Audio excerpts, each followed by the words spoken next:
Greetings, ladies and gentlemen, it is I am the one and only Tiana here once again, and I am back for the likes of the Maxi Toys videos. And ladies and gentlemen, welcome back for some more of Let's Play of Super Monkey Ball Sakura Edition for smartphones, or to be more accurate though, for mobile phones ranging from Apple iPhones for iOS, alongside with the forms of some Android phones like Samsung and you name the rest. So, yeah, last time we essentially did manage to explore into the fourth world in the game, which appears to be corporate caverns, and all in all we did that world pretty decently. Although it's not the best, but regardless of such though, we did that particular world in a good run either way, especially concerning for the fact that we somehow obtained every single bananas, to able to actually unlock some more crown stages, as far as you probably already expect at this point. So yeah, today for this video is that we're going into the fifth world in this game, and it's also the final, technically it's the final main world of the game. That's what it appears to be, Ultra Heaven. Now this particular world may look a bit familiar to you, because this is obviously based off from World 10 from the likes of Super Monkey Ball Banana Blitz, and obviously though in that game does manage to contain, without a doubt, is the toughest stage in the entire game of Super Monkey Ball Banana Blitz. That's what appears to be World 10-5, probably because of this very unexpected pyramid placements, and relatively speaking though, sometimes the acceleration feels a bit too off to me though, and I will still classify the same for the fact that World 10-5 in Banana Blitz, either the original version or the HD remastered version of the game, is going to be pretty tough. Whilst thankfully though, Ultra Heaven in this game in particular is actually a lot easier this time around. I mean, certainly it's not easy, far from it, but I will admit it though, it's actually way easier than the forms of how it does it in Banana Blitz to me though, mainly because, as far as I'm aware though, because of the lack of the jump button, and so much so for the fact that if you couldn't tell already, during the forms of the actual game footage alone, obviously though is about the fact that there's going to be a lot of edits on how to point things out, especially concerning for the fact that I did manage able to practice this world on my spare own time back in Journey Bones Bin last year, but then I realized about the fact that, well, it doesn't seem right on my first run through, so yeah, you probably get the idea about that. So anyways though, a few things I want to talk about is about the fact that, well, today's date of course here is the 30th of December today, in some cases in 2024 today. We are getting very close towards the end now of 2024, so that means about the fact that we've only got about, I would say, 2 more days left now until we're about to be approaching on to 2025. And it's also worth noting for as well about the fact that tomorrow will be the final day of 2024, so I'm sure enough that was about the fact that Maxi is about to be prepared for its full script about the forms of his final thoughts of 2024, just to know how to compare with the forms of the past years that we've already experienced with, ranging from, well, let's just say, for instance though, we're probably not going to talk about the Journey forms of in 2011 all the way up to 2013 during that time, because as far as I'm aware though, it's been a very long time since we actually mentioned those specific years in mind. But I will say though, it's about the fact that in the beginning portion of the Maxi Toys department is actually pretty rough, mainly due to the fact that we somehow used this very crappy 240p camera that we somehow used for a very long time ago, and thankfully though, it wasn't until in 2013 rolls around, despite the fact that it's a little bit mixed bag for that particular result. Mainly, for instance though, is about the fact that we still use the actual alright average quality camera for certain 3DS games, and luckily though, that was around that time in 2013 rolls around that we actually got ourselves the very first capture cards that we somehow got, despite the fact that it only lasted for about 2 years, probably because no matter what though, it's now basically now outdated for a certain capacity. So, and it wasn't until when 2015 rolls around that things get a lot more better as far as the later years to come, mainly due to the fact that the quality itself is really dang good, and on top of all that stuff though, the commentary itself is a bit alright, but what really matters though the most is how good the actual game capture quality actually plays out to be. Well, apart from few exceptions though, ranging from Mario Party Island Tour and Mario Party Star Rush, and as well as that though, Sonic Lost World on the 3DS, despite the fact that that particular Let's Play is no longer there anymore, due to the forms of how bad the quality it's been, and not to mention though is about the fact that the sound quality is very muffled, and not to mention though is about the fact that there's going to be a lot of awkward moments during the forms of the actual recording sessions, specifically though when it comes to trying to deal with the forms of gyro sensing controls, when it comes to likely dealing with certain levels gimmicks, ranging from the likes of you know, trying to take control of the grey Quake power colored wisp power-up. And on top of all that stuff, though, that could be also applies with Zora boss fights, where you have to use the gyro sensing controls to be able to aim the cannon right at the forms of that particular Zora as one of the Deadly Six members, or should I say, one of the most forgettable Deadly Six members, because no wonder why. Ever since in Team Sonic Racing and onwards though, well, to be more accurate though, Team Sonic Racing all the way up to Mario and Sonic at the Olympic Games Tokyo 2020, that was the true definition of the final time that we'll be seeing one of these members from the Deadly Six members, because aside from all that stuff though, they're just basically one-dimensional, and it's also a lot of emphasis on stereotypes. So that's just me, especially concerning for the fact that it's almost like the Sonic the Hedgehog's equivalent to Koopalings. So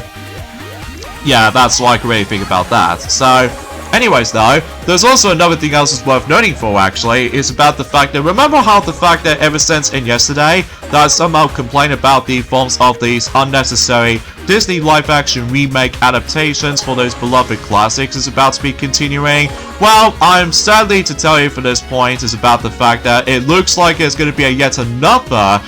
Disney live-action remake is in the works, and that's so much so, we're about to be receiving Tangled remake, and I was like, okay, Disney, I'm done with you now. Especially, although don't get me wrong, I've got some expectations coming up for the likes of the forms of 2026, for likely for Toy Story 5, but, and that could be also applies with the forms of Incredibles 3, but usually relatively speaking though, in terms of live-action remake adaptations for beloved Disney classic films, I'm essentially done with these now, especially concerning for the fact that not only because it gets a lot more stale, but it's also really making its overstated welcome. I mean, really overstayed, especially concerning for the fact that ever since when Mufasa the Lion King came out, that obviously though, it almost lasted for about 2 hours for its runtime. Well, thankfully though, in Sonic the Hedgehog 3 movie, does manage able to balance out for the actual runtime, because I already know for the fact that the second Sonic movie does manage able to get themselves the 2 hours and 2 minutes runtime, which mainly because no matter what though, I will admit it though right away, while looking back in Sonic the Hedgehog 2 movie, it's awesome though to me though, but there's only one gripe I have with the film though, and that's what appears to be its pacing issues in this particular wedding scene, featuring Rachel and this random person I don't even know about. Well, this is mainly because it has been quite some time since I actually have last rewatched, you know what I'm saying, with the forms of movies retrospectives before the newest one is about to be releasing during that specific period. So, but I digress. So, yeah, I don't know if I'm also able to go ahead and see Tangled live-action remake, because honestly though, the original still looks really dang impressive, even when it did first came out in 2010, or technically 2011 in the UK version, just because obviously though sometimes film releases attempt to differ back in the day, but every nowadays though is about the fact that we're about to be getting all these Disney films simultaneously in a singular year. So, well, some exceptions mind you. So anyway, also for what I've heard anyway, about the fact that potentially speaking of, is about the fact that someone said in the comments that there was actually the most unfortunate news is about to be happening. That's what it appears to be, for the fact that there's this particular service called Tommy Rewind. Basically what this means though is about the fact that I'm pretty sure about the fact that this particular service is no longer existent, which as a result though, it is it is pretty sad indeed, especially that for what I've noticed anyway, that during the events within the past few days, that Toy Me Rewind has been airing back-to-back episodes of Dragon Ball Z Kai, which means about the fact that we're able to actually hear Dragon Ball Z Kai dubbed version of certain episodes from Dragon Ball Z with new actors for the sake of Gohan and also Frieza as well. And generally speaking, there are some alternate lines that usually has been replaced. So just to ensure for the sake of the forms of certain well, casual viewings, for the sake of the forms of, well, you get the idea what I was expecting, especially concerning for the fact that we still hear some familiar voices from the likes of the forms of the Funimation dub. So that's as far as the actual topic itself is concerned. That'll be a topic for a later time. So anyways though. So yeah, for the most part though, it's about the fact that Ultra Heaven it's pretty tricky still, but I will still say this is about the fact that it's actually a lot easier than the forms of how it does in Super Monkey Ball Banana Blitz, including its HD counterparts to me though, because thankfully though, we don't have to worry about this very ridiculously overly abundancy of pyramids we have to go from platform to platform. Although, thankfully though, there aren't any glitches to be found, unlike the forms of how it does on the North American version of Banana Blitz on the Wii, just because no matter what though, there was this very unexpected clip-through platform glitch that you might accidentally run into on the American version, which thankfully though on the PAL version does not get affected. So either way though, it's a little bit strange. So anyway, so that pretty much does it for the first half of Ultra Heaven. So now let's tackle through the second half in terms of Ultra Heaven, and so much so for the fact that everything else will be completed by then, right? Well, there's actually more to it than that, because you see, as soon as we're able to actually get every single crowns in each and every single levels in this game, and I think that could be also applied to one of those, well, I don't know about you, because I haven't exactly touched upon Far East yet, but I'm sure enough that we will get around to it at some point until the tomorrow's New Year's Eve, especially concerning for the fact that, well, I can't believe by saying this, is about the fact that, as I stated before, we're actually going for this game a lot quicker than I was expecting. I mean, sure, no matter what though, it takes me a bit of some time to try to get used to with the controls and all that, but for the most part though, it's self-explanatory for the most part, so yeah, I got nothing else to add, so but anyway, and I'm afraid to tell you for this point guys, aside from the fact that I would have liked able to explain something else for that matter though, like for instance though, is about the fact that there might be some surprises coming up for the sake of the beginning of 2025. Well, I can't tell exactly for sure per se, because we already know for the fact that we are basically done with all these gaming related news for the sake of 2024, and suffice to say though, it's about the fact that I do have some high expectations for certain surprises for 2025. Now, I'm not exactly sure what specific films I'm about to be seeing for 2025, aside from the fact that I'm very curious to check out Mission Impossible The Final Reckoning, and in addition to that though, is about the fact that yes, I already know for the fact that there's also a multitude of DreamWorks films that's going to be on its way for next year, which appears to be a sequel to The Bad Guys, alongside with the films of a Dogman, and even especially noticeable with the live-action version of How to Train Your Dragon, which I did have some bit of promises for that particular remake in mind. Well, don't expect things too much though for the time being, especially concerning for the fact that we already know for the fact that with live-action adaptations for certain Disney films didn't go too well for its critics' reviews and all that stuff, and even especially noticeable with certain fan services alike. Well,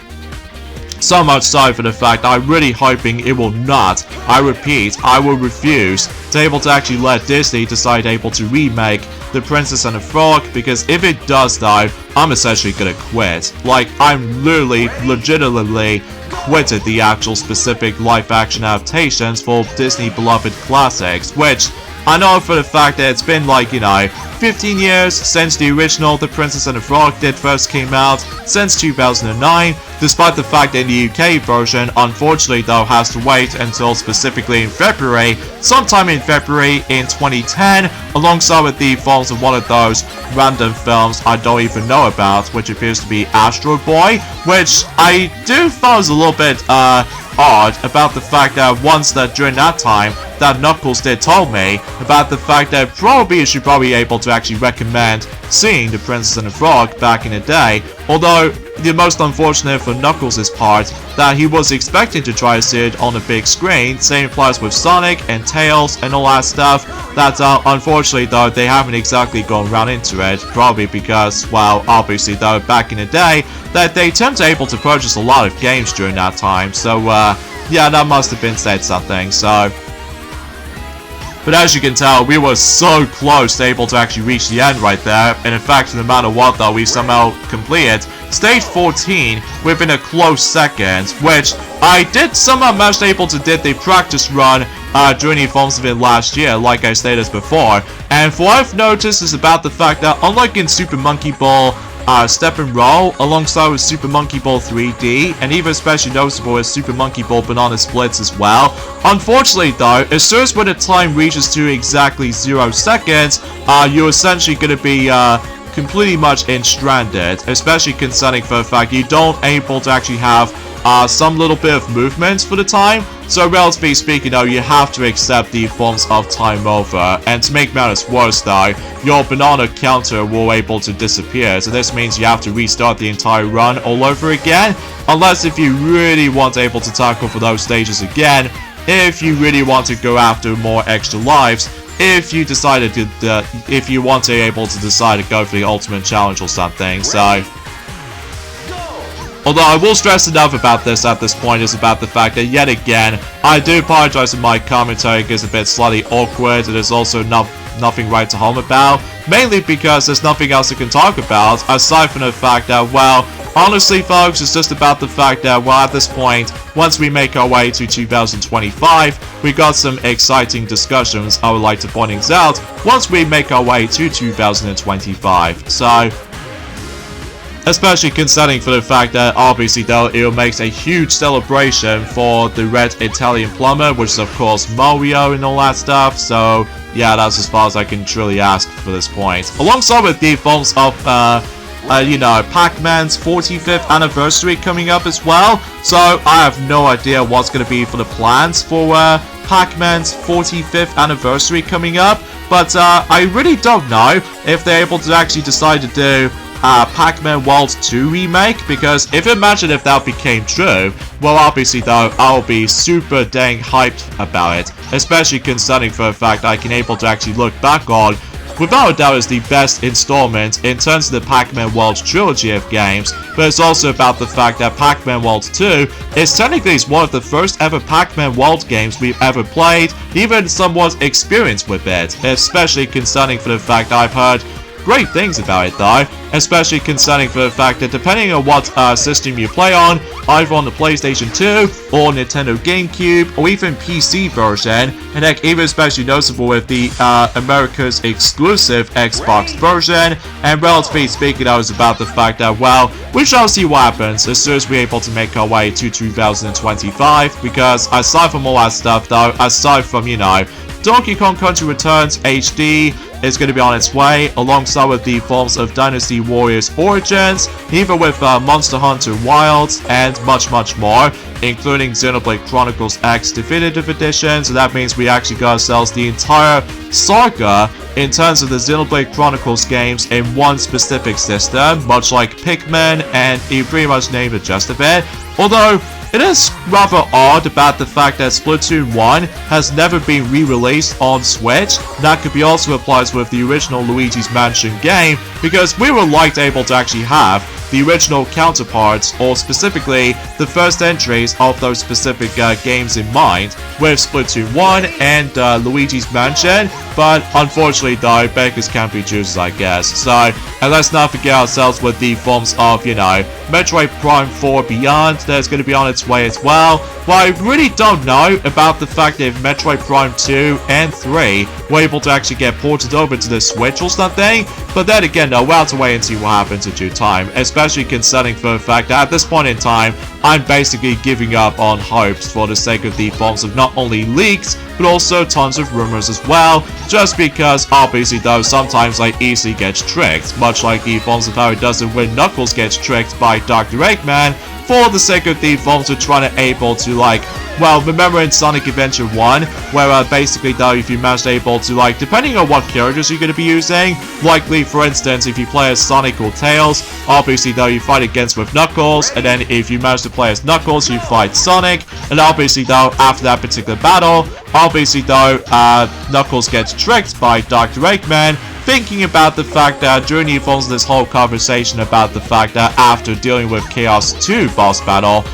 usually for Knuckles only, basically though, Eggman thinks that Sonic is responsible for able to actually steal the pieces of the Master Emerald, but actually as it turns out is about the fact that, well, obviously Eggman wants to get Chaos Emeralds able to evolve Chaos into different forms. So, and I found it's very surprising about the fact that they somehow skipped the actual transition with transformations for Chaos, ranging from Chaos 3 and Chaos 5, because, well, straight to the point though, that we only see Chaos 1 transformation somewhere. During the forms have been some, it does manage to take place in